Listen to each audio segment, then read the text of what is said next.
Okay, I believe I am live now. So let's go with this. Ben, are you joining me as well?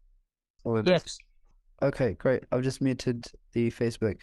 So, thanks for coming, Ben, and thanks for getting me on here to talk about AI and ChatGPT. I've spent some time thinking about it. I hope I'll give some useful information here. So, just want to start with um, just a couple of things that came to my mind about it. Really, you know, I don't want to start with what is AI, what is ChatGPT. I'll maybe talk about that later if people have questions about it. But the first thing I want to cover is, why has there been an explosion of AI recently? And for me, that's really just about the fact that it's been like quietly building in the background. Like a couple of years ago, I started using a tool called Crisp, and that would actually reduce how much noise there was on a Zoom meeting, for example, using AI. And content bots as well is something I've been using for years for marketing. I just found it on AppSumo about 3 years ago. And again, it's a bot that generates content when you give it a few prompts. So, like a very, very less advanced version of ChatGPT. And that's a really good point. Like ChatGPT brought it to the forefront because it's a natural language UI. And what that means is like you can actually ask it questions using normal language. You don't need to give it certain um, keywords, for example, like I did with Content Bot, and it'll be able to answer you in a very natural way as well. And that's almost a bit freaky to us as humans. We're like, whoa, this is a computer that can talk to us like we're a human. That's crazy. But really, it's just like an existing combination of existing technologies. So machine learning, big data, neural networks, and much, much more as well. Not saying it's not an innovation. It's really, really incredible that it's here. Um, but at its kind of really base level, if I was to really dumb it down, I'd say it's just a really, really advanced chatbot with loads of data that's been pre-processed. So that makes it really good at responding like a human. But the thing that really makes it stand out is that it can transform essentially the sea of data that we exist in into something useful. So that's the point, is that, for years we've had this problem where there's just so much data to actually kind of sort through. So much information on the internet, and like things like ChatGPT now allow us to actually filter that out and get the most important information and actually put that into something useful. For example, maybe an article, maybe a business plan, maybe a schedule for something. Like it takes information and transforms it. That's what's so useful about it. So the other thing that really has enabled an explosion is the fact that like ChatGPT has an API. What that means that there's lots of other tools that have been developed using ChatGPT's sort of natural language interface. So you can talk to these other tools. There's another tool which can be used, for example, to generate images. It's called Midjourney. Stable Diffusion is the base technology, but basically it takes kind of reference images of, for example, an apple and an elephant, and it will make something that combines the two, like an elephant that looks like an apple, something like that, for example. So again, this is AI tools, but you can put in a question, or put in something that's very natural, make me an elephant that looks like an apple in the style of Tim Burton, and it will be able to interpret all of those pieces and put something together that's useful. So stable diffusion is what it's called, but the point is there's so many things that have been developed as a result of ChatGPT, but we've been working towards this for years, right? So some other things I wanted to just jump into is like pros and cons of using AI in your business. So just go with pros. So one of the pros is you can use it to kind of get started on tasks. So I look at whatever I get from an AI tool as like the first draft. For example, if I ask it to write me a marketing plan, or if I ask it to write me some articles, or if I get it to um, give me some information in the style of Steve Jobs, for example. Like anything and everything that I get from AI is treated as a starting point, is treated as a first draft, that you then use that information to go forward. So often, inertia is the hardest thing to deal with when you're starting something. You're starting with a blank slate, for example. It's hard to actually just get started, just get that first spark. So this is a way to, using AI to just get that first draft and then create something from there. Another massive pro of using AI in your business is that, look, these AI tools are here to stay. And the reason I say that is because we're moving towards something called the AI Singularity. I'll go into what that is a little bit later, but basically, AI is just going to get more and more advanced. And so the people who understand AI will benefit. And the point is that, like, every revolution creates more jobs. Obviously, it destroys some things, but it creates more jobs. We had the Industrial Revolution, we had the information, the Internet Revolution, and every time there's things that are destroyed, but there's things that are created. So if you understand how to use AI, then you will benefit. That's what I'm saying. And that's another point. If you're at the forefront of these tools being utilized, then you get to decide how it's used. So you can set the example for other people. You can have a cutting edge advantage because you're sort of there deciding how it's used. Of course, we can learn from other people. We can, look up resources and tools that, for example, people on Instagram, people on YouTube are using it in a certain way, and we start to use it. But then you develop that yourself, you learn it yourself, and you start to come up with your own ideas of how you could use it. That always brings an advantage because you're working with something that's cutting edge. So that's 3 pros. Let me give you 3 cons as well. So one of the things is that, it's actually quite morally grey. So if we have something called Stable Diffusion, they've got, I think it's Midjourney is the company, and they have actually a lawsuit against them because all of their training images for the AI, for example, the image of an apple or something, maybe they have like 1,000 images of an apple in different styles. All of their training images have been taken from the internet, essentially. So there's a lot of images in the data set that is copyrighted. And they're having like an issue there where, okay, well, if the original images are copyrighted, then should the new image that's created be copyrighted as well? There's a moral question there of, well, should the original authors be credited for the things that are created by AI? That's a really important question. And there's some videos I can link to about that. There's another point which is about becoming too reliant on AI tools. Like, there's a lot of people who argue that we're already quite heavily reliant on technology in general. I'm able to join this join this Facebook Live because I have my laptop with me. But if I didn't, then I would just be speaking to whoever's in front of me. So the point is that, we could become quite reliant on these tools, and what happens if we don't have them available for some reason. And that's the point, is that these tools are actually, a lot of them are free right now, or at least low cost. So, these companies are allowing us to use these, honestly, for training. We're training their tools on how to be able to improve. And at one point, for example, ChatGPT is going to become paid. It already has a paid version, and we won't have access to the free thing anymore. How are we going to cope at that point? And a third con that I thought about was like a loss of originality. So, do we lose creativity and ingenuity by using AI tools? Because, all of these tools have been trained on content and information that it already exists. It's trained from essentially the internet. And so it's just repurposing information. So do we lose some creativity because we're just using something that's being repurposed? And then another point I wanted to talk about was the future of AI. What does it look like going forward? So I wanted to mention Corridor Digital. They've got a video on YouTube. It's one of my favorite YouTube channels. They're a VFX studio, and they really play around with a lot of cutting edge stuff. So they actually have a video where they transformed real life footage into anime in the style of a particular artist. And it really goes into detail about how they used AI, but they were very creatively involved at every step in the process. They needed to create the pipeline so that the original footage could be transformed into an anime, but they had to be very heavily involved in that. It wasn't that they just pressed a button and it was transformed. they had to actually be creative in doing that. So it's really good to see essentially what the state of AI is right now. And again, like these guys are really cutting edge.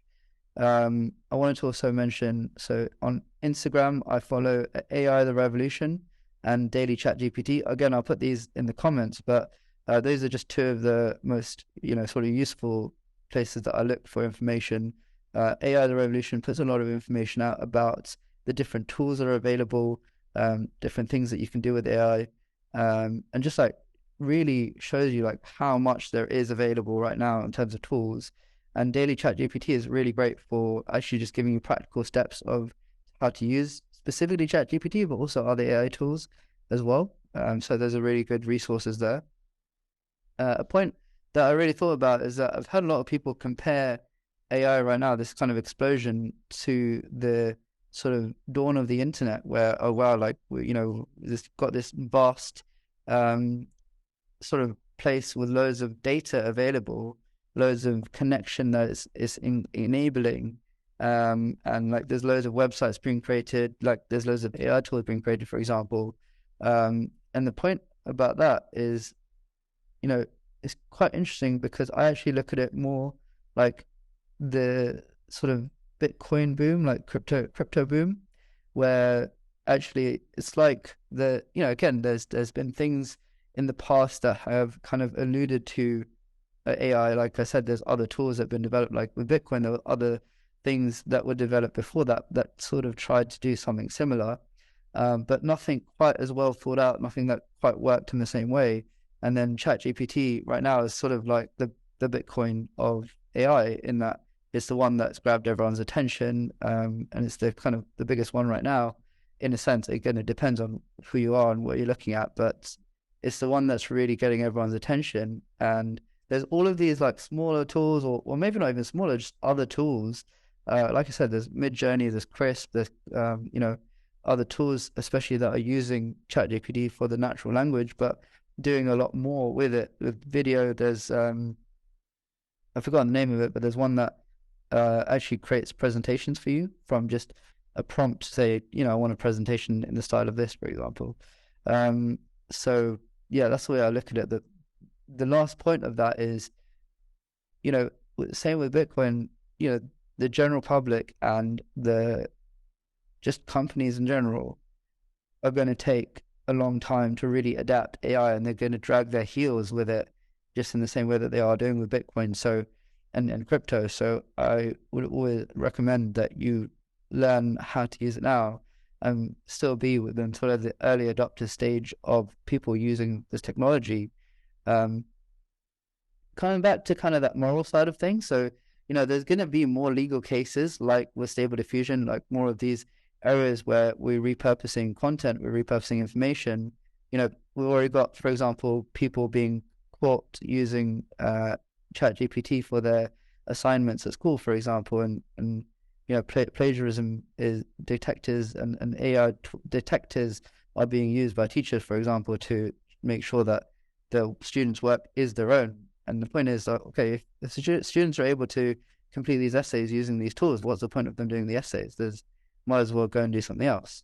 And another point I mentioned is that there's a lot of tools right now that are free, but they're going to become paid at some point. Like right now, we live in kind of a wild west. So we can do anything with AI.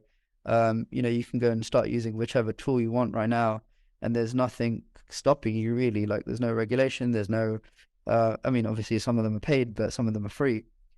And then just something that really struck me was that AI kind of taking over admin tasks, things that are repetitive, things that are sort of very, very logical. That was quite expected, but I think the thing that's really struck me is like how quickly the AI has taken over in the creative world. And this was something that I didn't really expect for another 5 to 10 years. So this is a good point to talk about this AI singularity that I mentioned earlier, which is basically, so what we have right now, like I mentioned, is not real AI. It's not true AI. It's a combination of, machine learning, neural networks, big data, natural language interface, all of these things. But true AI is essentially a lot more autonomous. It's able to go and do a lot more by itself. And the AI singularity is essentially when first we have AI that develops sentience, that develops consciousness, and it can think for itself as such. And then there's a point where that whatever being becomes smarter than humans, and we are no longer the top dogs on the planet. There's now a being that is smarter than the humans. So that's the AI singularity when we get to the point of AI sentience, essentially. And we're moving towards that. Like, this train is on its way, and especially ChatGPT and these tools that are available now. Like I said, they're 5 to 10 years earlier than I expected them. So we're moving towards them quicker than I expected them as well. I sort of have been saying that I think that it'll be about 2050 by the time we see a sentient AI, but it could be sooner. Who knows? Nobody knows what's happening with this right now. Even the people who are working on the forefront, they're just doing their best to try and develop the technology. So yeah, that's my point. Like, we're on this train, we're moving in this direction.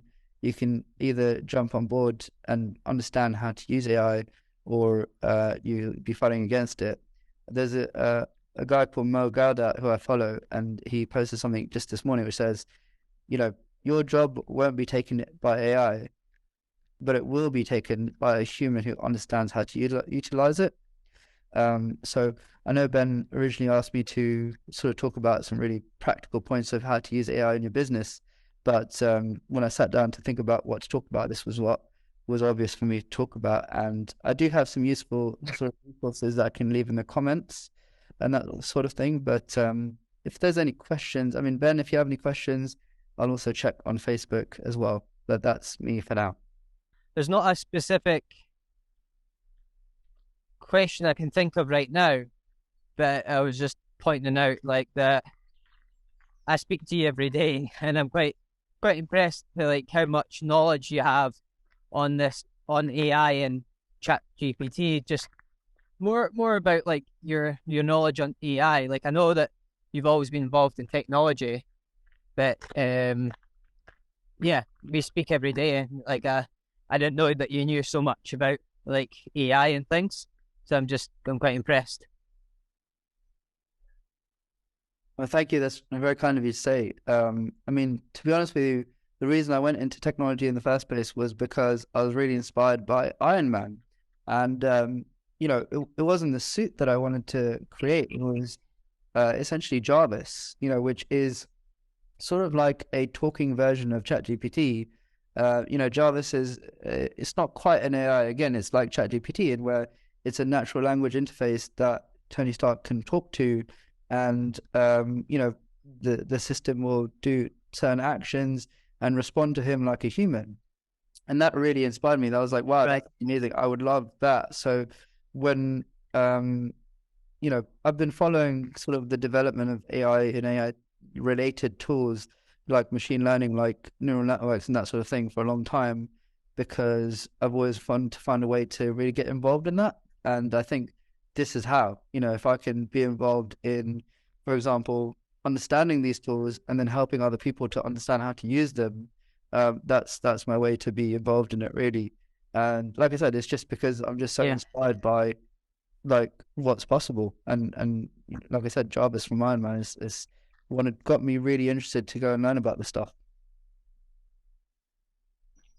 And I know that like Captain America, Jarvis, I've never watched these films, but I believe that that's fiction. So how can and I know that this is all based on possibility, but like, is that fiction? Well, that's the point. At the time that it was made, it was definitely fiction, but we're Yeah. moving towards that being a reality. Like, really, the only thing that we're missing from that being reality is somebody giving ChatGPT a voice. Which, I mean, again, it's really, if you think about Siri, if you put Siri and ChatGPT together, and you'd essentially have Jarvis, because it would be connected to the Yeah. internet. And I believe there is tools that already combine like Google and ChatGPT. So yeah, we're pretty much there. And again, like, there are some things that are, let's say, a little bit unrealistic, but it is all within the realm of possibility mostly.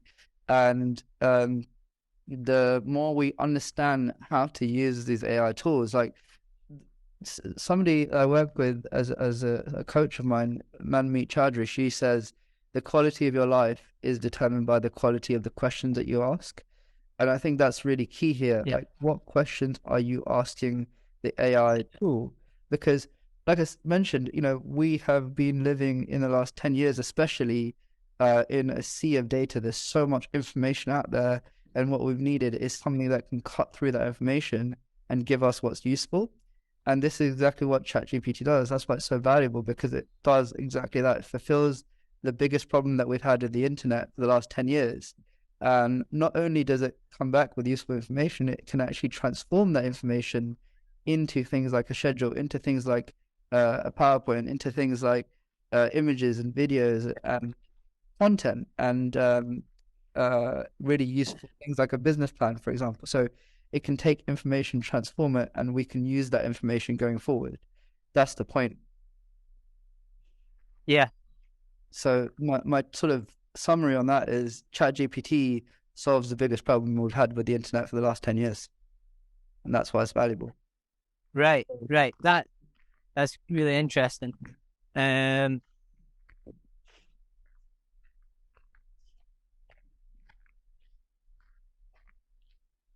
I've never heard anyone put it like that with Chat GPT. Like, at the back of my mind, I was always thinking, what is the big deal about this thing? Like, I've not really tapped into it or used it much. I'm sort of, I tend to, as much as I like to think that sometimes at the forefront of things, I was with SEO and I was with the internet, and probably even then I was quite far behind on the early adopters. So I think with technology and stuff, I'm not an early adopter. Same with Bitcoin and cryptocurrency and the AI. I'm sort of like waiting for people like you to tell me what is this stuff, and like putting it in a simple way so like I can understand it. So yeah, it's helpful to just hear your thoughts on it. Yeah, like I said, this is where I believe I can be useful in this area of going and learning it. And this is the whole point. Again, like I said, this is why I study technology and computer science, is because I know that I have this ability and this passion for it, that I can learn it, but I also have this ability to talk and to translate essentially from technology to layman, let's say. Yeah, Um, yeah, but going back to the actual tools themselves, like I said, it's also because I follow a lot of content creators and like pages like that I mentioned, and learn from them about what they're doing, and then try things out for myself as well. Of yeah, how can I use it? I use it for marketing. I use it for, like I mentioned, even something as simple as noise reduction. I'm using it right now. The reason I'm doing this on Zoom is so that I can use the AI called READ.AI, which is built into Zoom Pro, so that I can actually get a transcription of this.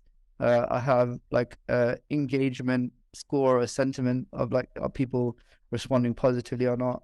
There's a lot that I can get from just this AI tool that's designed originally to just transcribe what I'm saying in real time, but then can give me highlights. It can give me action points. I could probably use it to yeah, get the highlights of this talk from the tool, and then send it yeah, to the video editor and say, okay, these are the highlight points. yeah, You don't need to watch through the whole video.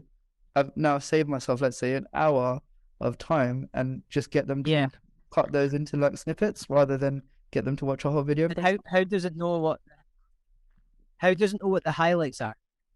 Well, this is the point. This is the kind of magic of AI, is that it's able to, because it's processed so much data, and like there is such a Yeah, ridiculous yeah, amount of data that's generated on, for example, Twitter every single day. That's not a good source necessarily, but just an example. Like it's just processed so much data that it starts to understand. In fact, when I was at university, I remember we actually used something called sentiment analysis, where we would have something that has like a list of happy words and we have a list of sad words, and essentially if somebody typed a happy word in their Twitter post about a movie, then we would take that as 1 point. And if they typed a bad word in their unhappy word in their Twitter post about a movie, then we'd take that as one negative point. So we use that as sentiment analysis to understand what do people think about this movie on Twitter, and we got like a score from that. So this was like in 2013, 2014 when I was at university, and we're now like 10 years later than that. So this kind of technology, like I said, it's been developed for a long time. It's been what's here now is just a combination of things that have been developed separately for a long time, and now have come together. I thought it was quite interesting what you said, like sort of a positive outlook on AI after hearing a lot of like negative on AI about people losing jobs and things. So your positive outlook on that jobs won't be like it won't mean that people are like the unemployment rate's going to go any higher. And it's just that it's going to be a shift on the types of jobs that people get. Is that right? Yeah, exactly.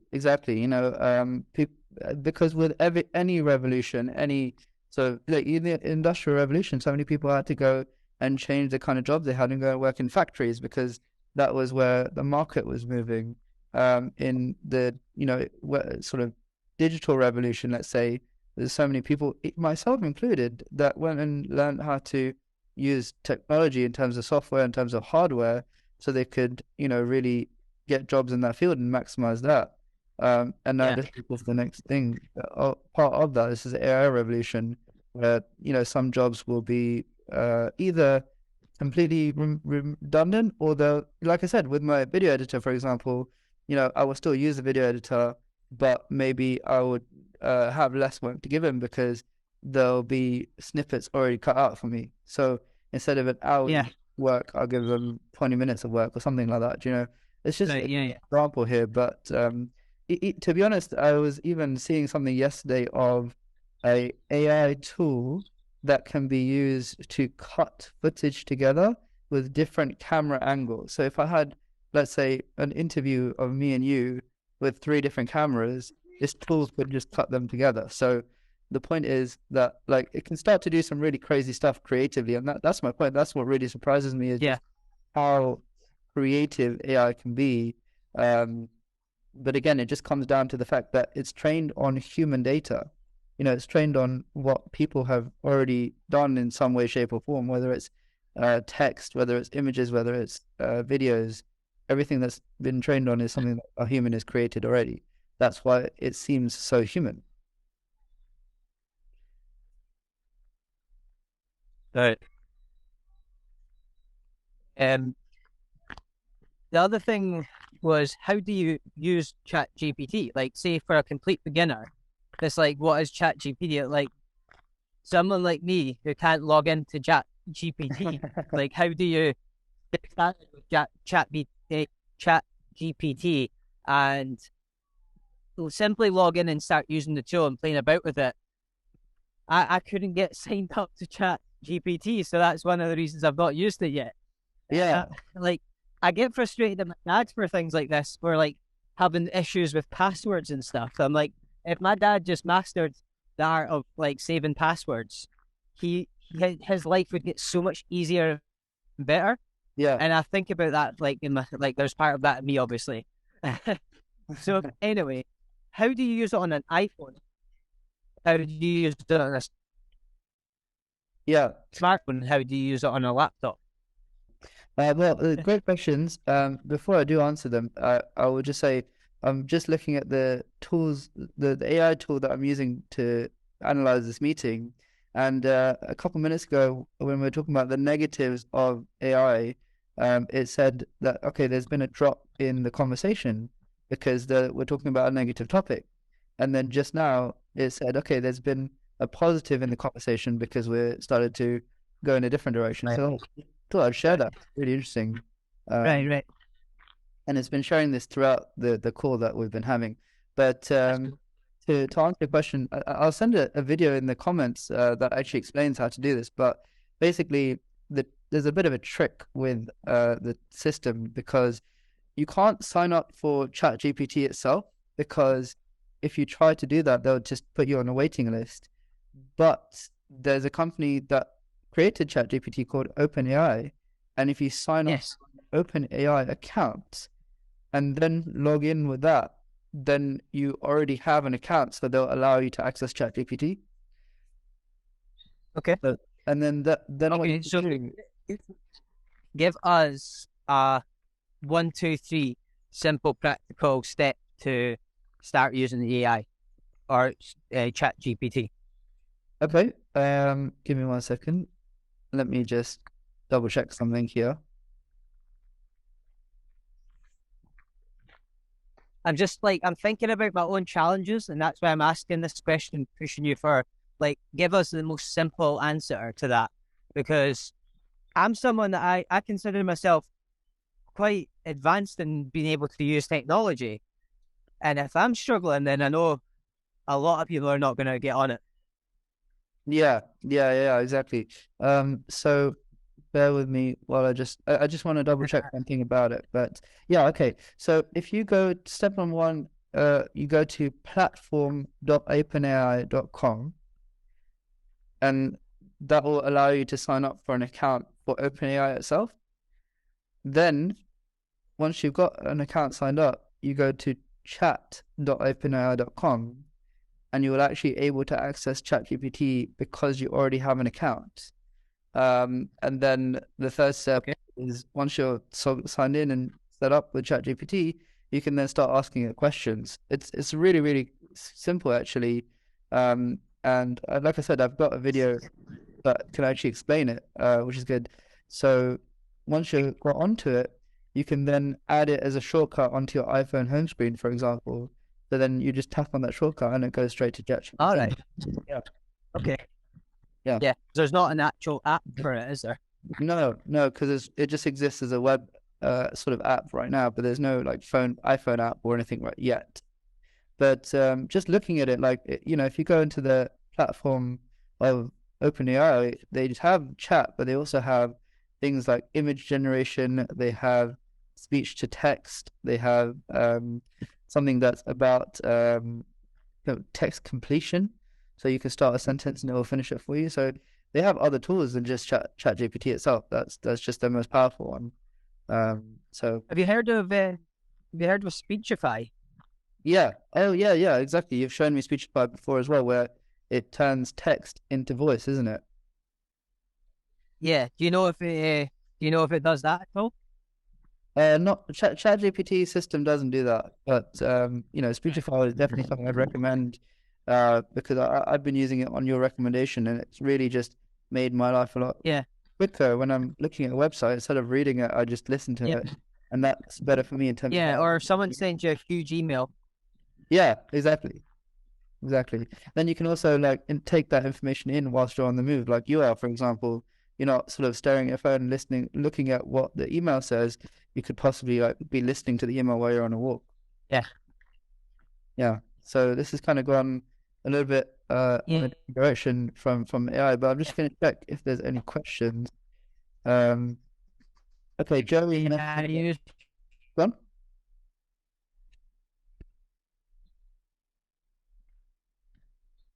All right, I think we. Yeah. I think yes, Speechify is using AI though. If I'm not, I'm sure. Yeah, I'm sure it probably does. That was sort of why I brought that up in the conversation. Um, Yeah, it does.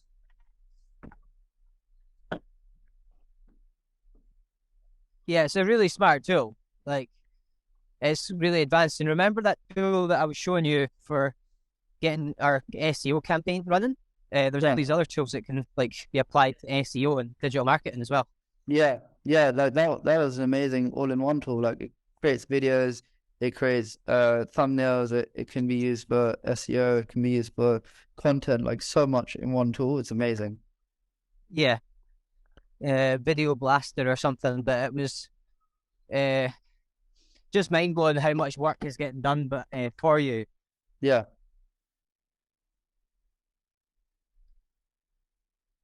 by AI tools. Yeah. Close off just now. I'll let you finish off, and I'll give you a call after this. Okay, great.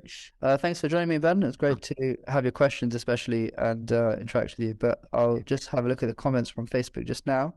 Okay, so Joey, thanks for your support. Really appreciate you coming and watching.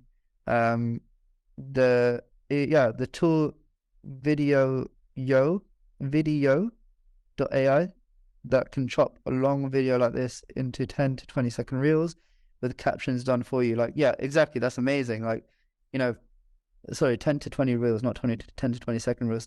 But that is exactly what you need from long form content like this. Ben, you talk a lot about repurposing content, and you currently, I believe, use a video editor to kind of look at your longer content and then chop that down. Now, not to say you should replace your video editor, but to play around with this new way of doing it using AI, I wonder how that could work for you. You can then cut down on the amount of time even that it would take. So, for example, like with content generation, I don't use the AI myself, but I get a VA to use content bot to create content and then edit that content to make sure that it is, human friendly and also unique, and also, what's the word, SEO friendly as well. And then we use a plagiarism detector to make sure that that's not actually going to be something that's copyrighted, to make sure that it is actually unique, even though that we've used an AI tool to generate it. So, these are really important things, I think, that kind of just the back end, let's say, of using AI tools. But great. I think that's everything for now. I hope this was super useful and helped to understand more about what's going on in AI right now. And like I said, go and check out Corridor Digital's video. Go and check out AI the Revolution and Daily ChatGPT on Instagram. And also just keep on in here, because I'll be back, I'm sure, with more information, more practical tips as well about how to use AI. And the one that I'm using for the Zoom meeting, if anyone's interested, it's called READ.AI. It's amazing. I'll maybe send a screenshot of what the output is afterwards, but I hope this was useful. And thank you very much. Go on. Just to jump in, if you could post all the links and just key points, and even like copy and paste your highlights, what your AI does for you, in the comments below this video on basically your Facebook Live on Ben's Business Book Club.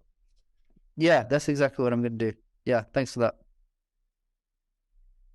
Good idea. Okay, thanks, Ben. Thanks, everyone, and I will see you next time. Hope you enjoy this Hangout.